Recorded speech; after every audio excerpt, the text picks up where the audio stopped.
कैद-ए-आज़म मोहम्मद अली जिन्नाह एक दफ़ा रेलवे में सफ़र कर रहे थे और जहाँ पर आपकी सीट रिज़र्व थी वो बिज़नेस क्लास थी और आपके साथ सिर्फ एक लड़की मतलब सफ़र कर रही थी जो साथ वाली सीट पे बैठी थी और उस डिब्बे में कोई भी और सवारी नहीं थी।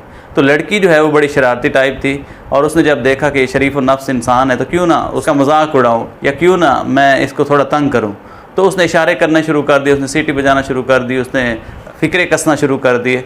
लेकिन कैद-ए-आज़म जो है वो कूल एंड काम बैठे रहे और उसकी बातों पर ध्यान भी नहीं दिया। तो जब वो हद से ज़्यादा बढ़ने लगी और उसने कहा कि मुझे 1000 रुपया दे दो, अदरवाइज़ मैं जो हूँ सिक्योरिटी वाले को बुला लूँगी और उसको मैं शिकायत करूँगी कि कैद-ए-आज़म जो है ये शख्स जो है मुझे छेड़ रहा है। तो उस वक्त कैद-ए-आज़म ये ऐसे इशारा किया कि मैं सुनता नहीं हूँ, मुझे कुछ लिख के दो, यही वाली बात। तो फिर वो और ज़्यादा परेशान हुई और उसने कहा कि मैं तो ऐਵੇਂ इसको तंग करी जा रही थी, ये बेचारा तो सुनता ही नहीं है। तो उसने लिख के दे दिया एक कागज़ पे कि मुझे 1000 रुपया दे दो, अदरवाइज़ मैं सिक्योरिटी वाले को बुला लूँगी और ये कहूँगी उसे कि ये मुझे तंग कर रहा है। तो वो कैद-ए-आज़म ने वो वाला कागज़ लिया और फ़ौरन सिक्योरिटी वाले को कॉल कर दिया, उसको बुला लिया। जब वो आया तो उसको दिखाया कि ये लड़की मुझे इस तरह तंग कर रही है और ये उसका एविडेंस है।